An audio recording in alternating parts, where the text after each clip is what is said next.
Hey guys, welcome back to my channel. Today I am working on a gardening themed video, and what can I possibly garden in Maine in March? I can't. I'm outside, but I can start looking through my seeds and figure out what I want to do for inside seeding for an outdoor transplant later in the year. So if you are interested in seeds, and I have way too many, come along, follow the video. I will show you my process for figuring out what I'm going to plant this year.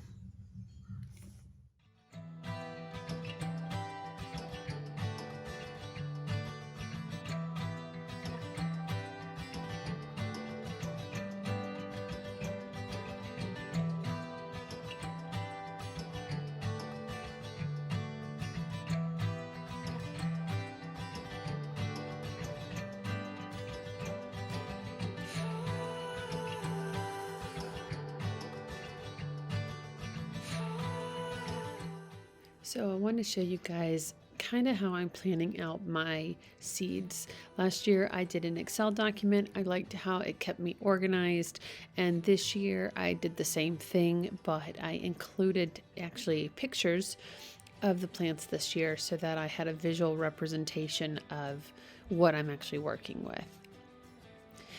Made it so much more helpful to be able to see the pictures, and that way I could decide if I want something I planted last year versus this year.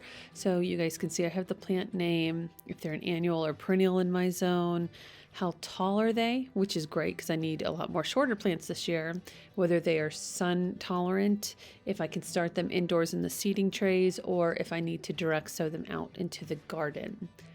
And after that, I took on putting them on a schedule.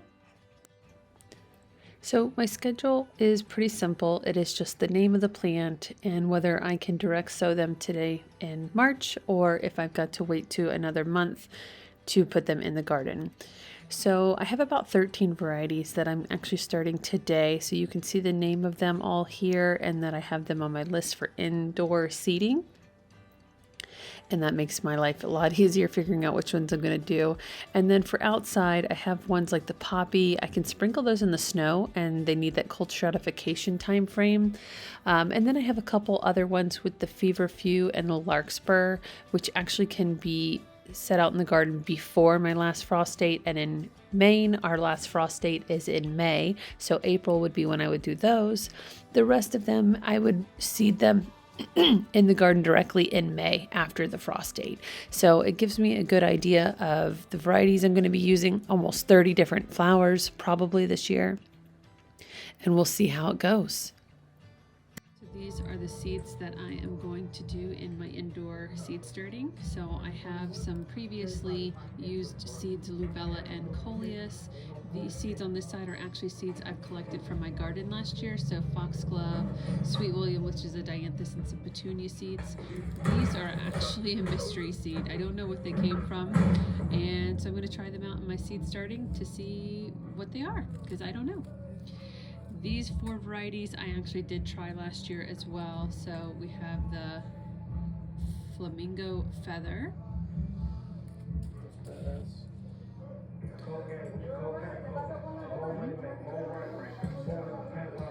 Bonita shell pink. This is a really pretty one. It has kind of a pink with a little yellow on the inside. This one I started, but I did not actually get any of these to come out. So I'm going to try again this year and see how they do. Now these ones I also tried, and they never actually bloomed, but I'm hoping, as it being a tender perennial, that it is still in my garden this year. So hopefully I'll get these ones, because I love the color of the blooms in the pictures as well. These are 2 varieties I bought last year but didn't try. So I did the Gomphrena red last year, and I did the white Strawflower. So this year I'm going to go opposite. I'm going to go with the purple red straw and the white Gomphrena. And then, because I can't keep myself from buying seeds, when I was at a garden center in fall, the pictures of course drew me in.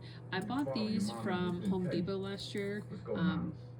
Portulaca. I'm gonna butcher that name. They're really cute little flowers, but I'm gonna try them from seed this year. And the zinnias, I didn't realize how much I really enjoyed them in my garden, so this is a new variety that I think is gonna be gorgeous, and they did really well for me, zinnias, so I'm gonna give them a try. So I'm gonna use these labels to label each one so I know where they are. I got to figure out how many I want for each of these though, so it's going to take me a second to figure that out. So we'll start with labeling.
Talk through this gibberish. My way of doing things is organized chaos. So the first thing is I'm trying to figure out what beds I have. So I have 5 beds technically in the yard. My driveway, my patio has a couple different sides to it. So I have a side bed, and then I have the main garden bed of the patio, 1 and 2, or 2 and 3. My big tree bed, and then I have a willow bed, and I put kind of where I think they fall in the sun category, because you know, you gotta know that when you're trying to start your seeds. So then it comes into, well, how many seeds am I starting? Where are they gonna go? Because last year I think I kind of just went willy-nilly. I didn't have a very good plan. So this time I first started out with just trying to draw the bed and give myself an idea of where my perennials in that bed are. So this was just a quick little drawing of my driveway, and then kind of figuring out where do I have free spots in there, and went from there. So for instance, this is my driveway bed. I decided what plants I think I'm going to put in there and approximately how many. So for instance, with the first one, the Portulaca, it's a small creeping one that'll look good over rock, and since I have a little mini brick wall, I'm gonna do a lot of them along the edge here so they kind of scale down over the rock or brick. So that's why there's so many. And then everything else I try to take with the rule of odd numbers for the most part, or groupings. And then in my second bed, which is my side bed, same idea. There's less on these lists because there's already perennials in these beds. So I'm kind of trying to fill in slowly, figuring out what I like. And then the third bed being the main bed again, there's already a lot of stuff in there. So I kind of just need to see where I'm going to stuff things in here. Plus, this is only seeds. This is not even the direct sow stuff, which is coming in a couple of months. So I don't want to overdo it on seeds when I need to do some more seeding actually outside with the zinnias. So that is where I came up with it. So ultimately, this is my list approximately of how many I need. So you like that amount? A lot. Because there's some I'm just going to use a lot of, maybe even as filler, and then again I'm going to be direct seeding some more, and I'm going to probably be buying plants because that's just what I do.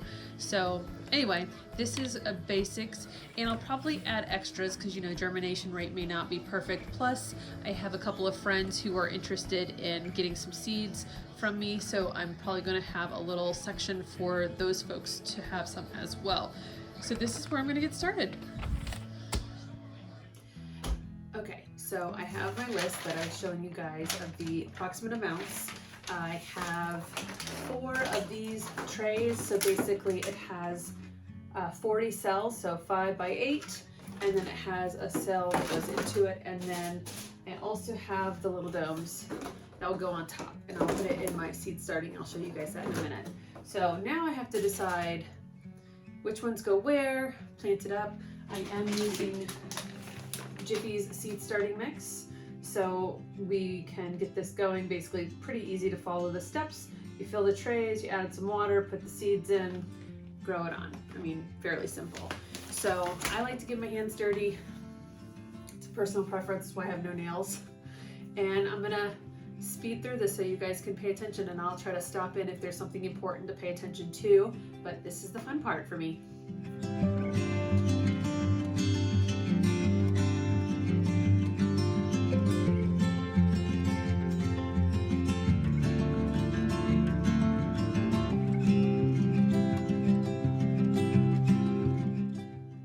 So I like to have this moistened, and I probably could have pre-moistened it before I put it in there, and since I didn't, I'm going to spray bottle. I have some extra water here as well, just so that there's a little bit of moisture in here, because when we put on the top, it's going to create humidity, because obviously seeds don't have roots yet, so it doesn't need to be soaking wet, it just needs to be moist so it starts the life cycle.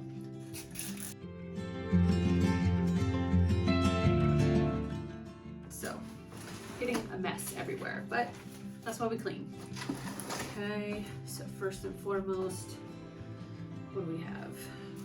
The reason I'm thinking through this is because, like, for instance, I don't know if these seeds are viable, so that makes it a little tough. I want to sow a lot of them. I actually ordered a couple of Petunia seeds. I have no idea if they're going to get here relatively soon. If they are, then I will start some more seed. I might actually skip Petunias, thinking of that out loud. Maybe I'll skip them because I know I have other seeds coming that I want to try. These ones, I don't know if they're viable or not, and I don't know what color they are. So maybe I'll wait on Petunias, wait for the ones I'm coming in the mail, because those are the ones I really want, and then move from there. So now let's find our Lobelia and our Coleus, because these are the other 2 that I want a lot of, and I don't know how many I have of them. So we'll start there. Lobelia, these are tiny seeds. They're like a bunch of them in here. So we will find out if I have how we're gonna do this. Okay. Since they're microscopic, I will try to show you. I mean, they're like the size of a pinhead. I'm gonna just drizzle them in here because I don't know how many are gonna get in there. And yeah, we're kind of just stuck figuring that out. So welcome to the world of seeds. You don't know what you're gonna get. So I'm gonna just do half the row of the Lobelia and then the other half of the Coleus, and I'll probably get multiple plants per cell, and if I do, I will thin them depending on how many I get, or I will transplant the babies so that I have as many plants as I want, because again, the Lobelia are small and I want them around my borders, so this would be a great plant to have a lot of. So okay, how are we gonna get these guys out of here? How did I even do this last year?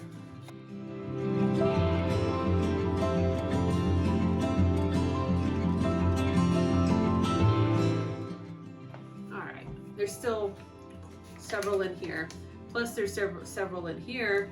I could throw this away. I'm gonna save it for now. They're not expensive, so I can get more later. It's not a big deal. Some seeds are worth saving or collecting from the garden, and others, the packets are not really expensive, so you're okay with buying more later, because the effort to get microscopic seeds and hold them is almost not worth the amount of money you're going to spend in just buying a pack of 500, $1, $2. So not worth it. So before we forget, let's find our Lobelia, and I have it marked with 3-5 for today, and I'm going to put it back here in the back, and then my Coleus somewhere in here.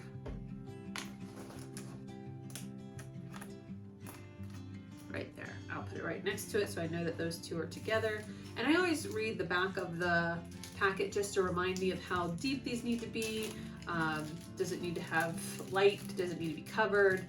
That way it gives me an idea of if I'm doing that part correctly. So these are a quarter in, these are only an eighth in. So these are gonna be basically on the top of the soil. These ones I dipped it a little bit so I can drizzle some more stuff on top, and so that'll be a quarter of an inch instead of an eighth of an inch. Okay. So let's see how big these seeds are. I grew Coleus last year, I did okay. I think they could have been in a better place in my garden, but not too bad. They're pretty small seeds too.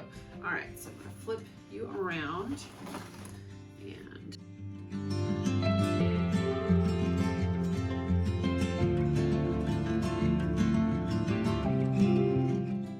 all right, there should be multiple in each of these trays.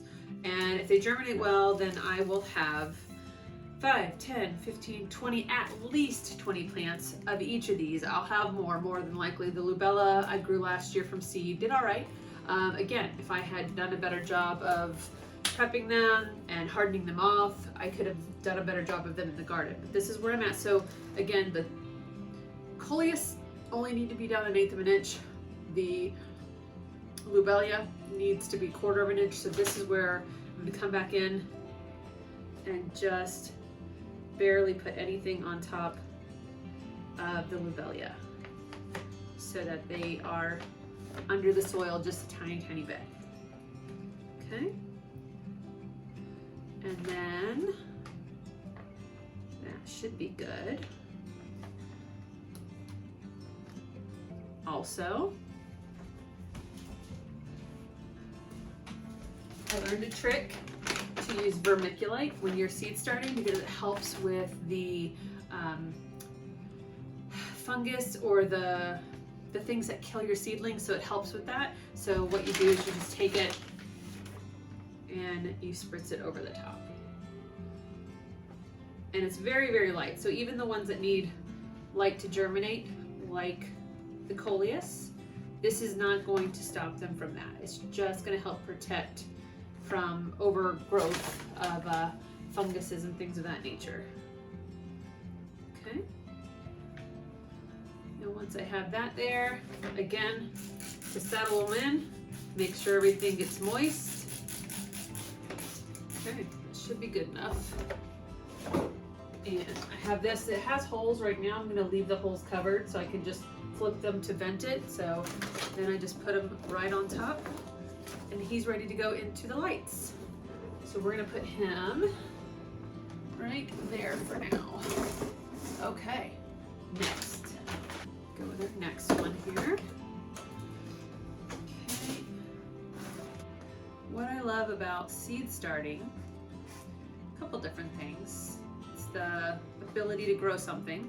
You know, my dad loved to garden, but I think he did all his gardening through plants he bought at the store. That was really nice to see. And then my mother had a black thumb. She couldn't keep anything alive, including an orchid that you give an ice cube every 2 weeks. She'd still kill it. And then I just kind of decided when I had my house in South Carolina to give it a try with propagation, and I enjoyed that. Still was buying stuff from the store, still didn't really understand my zone or if something was perennial or annual. So this is the house that I have really taken into learning all the little nuances. So there's the whole aspect of learning something new, but then when you do something you enjoy, I think most of us like sharing with people when we like to do stuff. You know, if you're an artist, you like to share your art and whatever. So for me, last couple of years, I've had extra things, I've given them away. Could I sell them? Probably, but I mean, I'm not an expert. I can't necessarily guarantee the plants are gonna live once they get to your house, you know, that kind of thing. I'm not there, at least not yet. I don't know that I would be a garden person that way, but I really enjoy sharing the fruits of my own labor. And then if they end up in someone else's garden and turns out well, then I'm really happy. I shared it with my friend Birch Salt last year, and she had some really nice outcomes. Actually, I was jealous because the plants I gave her did better in her garden than in mine. but you know what? Some people just have an extra lime green thumb, let's call it that. Kate's one of those people. She's crazy about that stuff. She did a great job. So, sharing. That's probably a big one for me, is sharing with others. And of course, seeing what you get. And then a big other reason, you can grow seeds that you can't get in the store. Like either you order them online, but you can't get that plant anywhere, but you can grow the seed. And not all seeds are easy to grow. Not all have great germination rates. So there's like a challenge to it. And I think a lot of people, more than that, would probably even talk about it. There's something about the challenge is really fun, you know, and maybe it's not plants for some people, maybe it's something else. But for me, I enjoy the plant part. All right, so of this cell of 40, we've done our allots, right? So our allots are done. The next biggest thing I need is my Portulaca. I'm killing that name. And my Gomphrena. So those are 22. All right.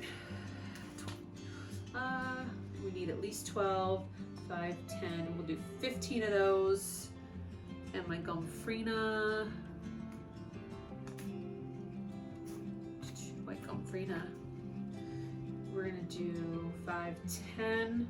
I'll just do 2 cells. And again, they're gonna be multiple seeds per cell. Okay, so let's go with, I love these ones with the pictures. I don't know if they're as helpful, but they are really good for impulse buyers, because that's what happens. You see a pretty picture, you're like, oh my God, I need that flower. But they're really cool looking. They're like little waxy leaves, and the flowers are multicolored, which I find really fascinating. So that's really fun. That's a really fun one. Oh, I wonder if these are the mystery seeds. Oh my God, that would be hilarious. I think these are the mystery seeds, guys. I just remembered I bought Portulaca from the store last year, and it looked like I could grab their... I know what the mystery seeds are, guys. Portulaca. That's exactly what it is. Oh my gosh. All right, well, I have the seeds, and I have collected seeds for them.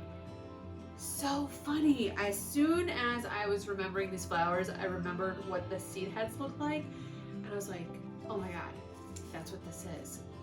Wow. No more mystery. I know exactly what they are. Cool.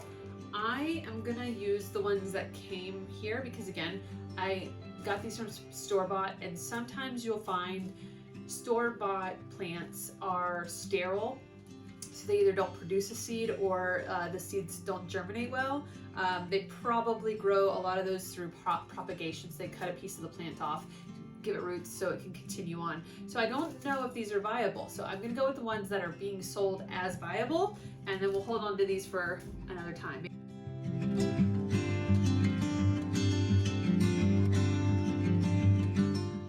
White Gomphrena. So seeds I've used right over here.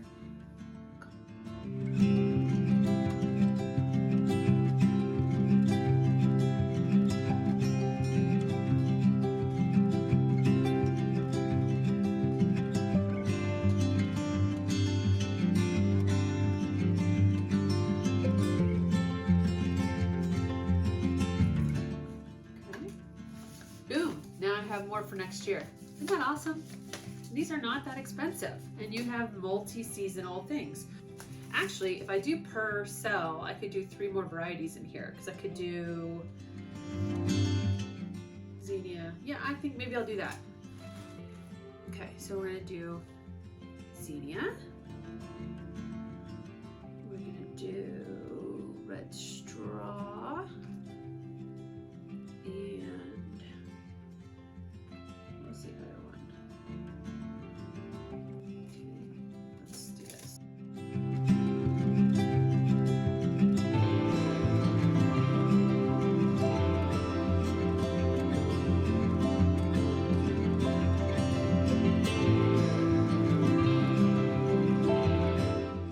And I believe these ones can be done direct sow. So if I don't get what I'm looking for out of this, I can still have seeds and actually add them to my garden later. And because these ones need a little extra, make sure I top that off so I don't forget, since the others didn't need it. And the Gomphrena needed just a tiny bit on the top.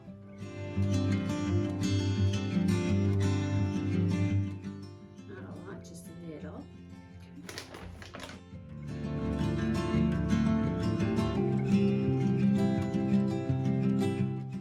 Not too small. Strawflowers are really cool if you guys have not seen them before. They're literally feel like paper and they hold their shape really well. So these are really cool ones to grow. They get really tall though, so it's something to consider. Flamingo feather. All right. Flamingo. Right there. Okay, so this one.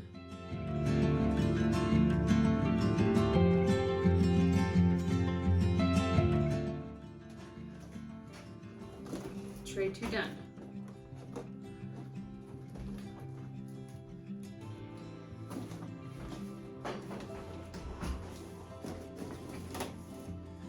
Alrighty.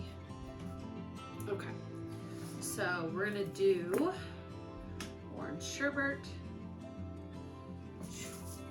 This one I'm excited about. Like I said, it's a tender perennial, so in my garden last year it came up but did not flower, so I'm hoping that it comes up this year and does flower, but I'm gonna give it a try again. I mean, this is what you do. You pay attention to the seeds that did well or didn't do well, so you know whether you can keep them or if they're just not good for your own garden.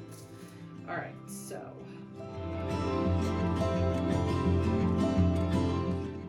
There, okay. And these are ones I got from last year. Still, I have seeds in there. So again, worth the investment. Okay, sherbet done. King size. This one I'm also really excited about. Sad it did not come up. It's got a 97% germination, but I think the way I grew it last year, I started it late and I didn't do as good of a job. So I'm gonna try better this time.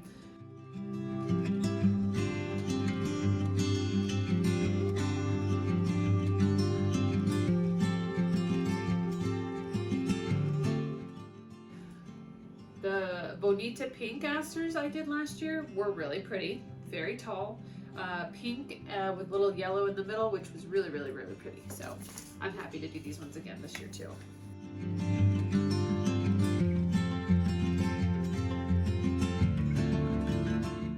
Next year.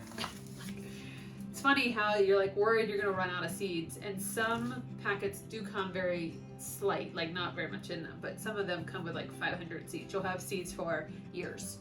All right. All right, so quick check of Sweet William, and I am going to try the petunias after all. And the reason I'm going to do that is because I'm going to have extra room, so might as well try them, see if they take. Again, petunias are a great filler flower.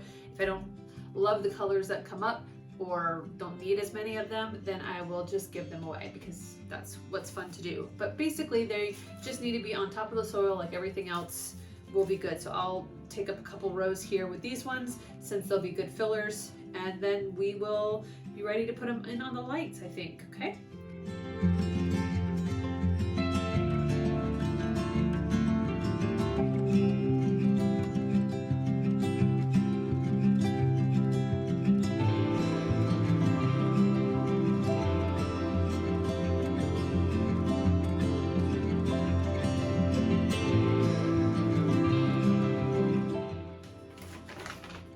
Stuff goes a long way. Like I got 2 bags last year thinking I wasn't gonna have enough. Oh my God, still working on the first bag. So easy. And at this point I've done 3 trays, 40, 120 seeds, and I still have stuff in this bag. And I have a second one for later as well. So now, are these the only things I'm starting inside? Possibly. I got 2 varieties of petunias coming in the mail, so we'll see when they come if I can get them started soon enough. I also have dahlias that I have grown from tubers the last couple of years. The first year I had a few, and then I got a lot more and gave away like a dozen dahlia plants last year.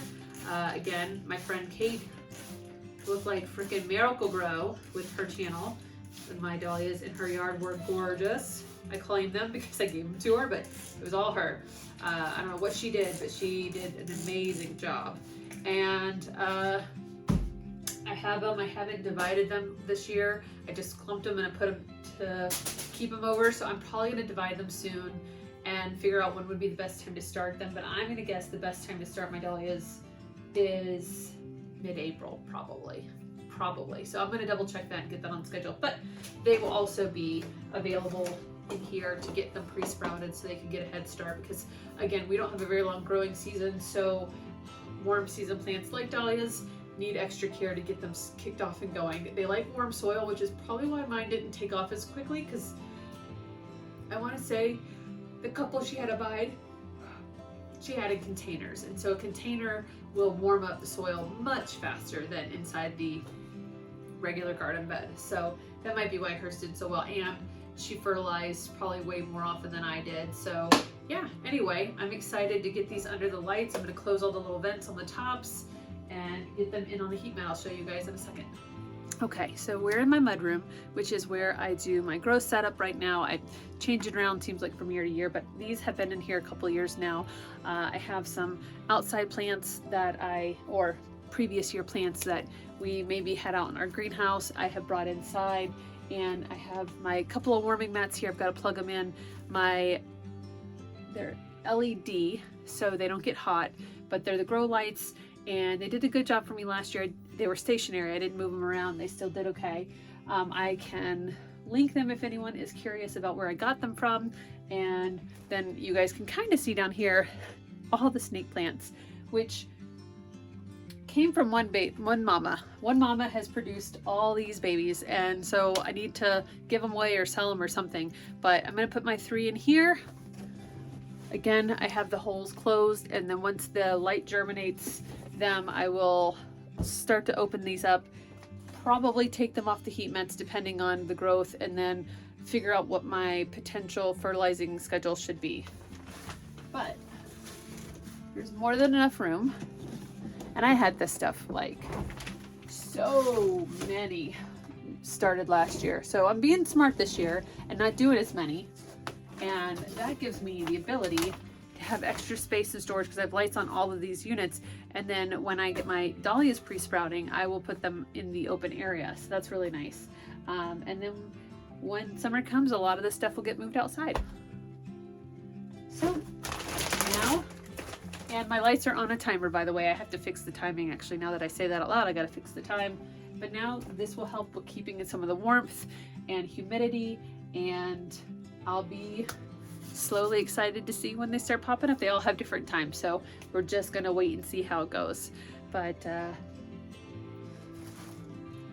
I hope you guys enjoyed this video with looking at seeds with me, starting seeds with me, and I would love to hear what is your favorite thing to start when you are getting ready for spring. Bye guys.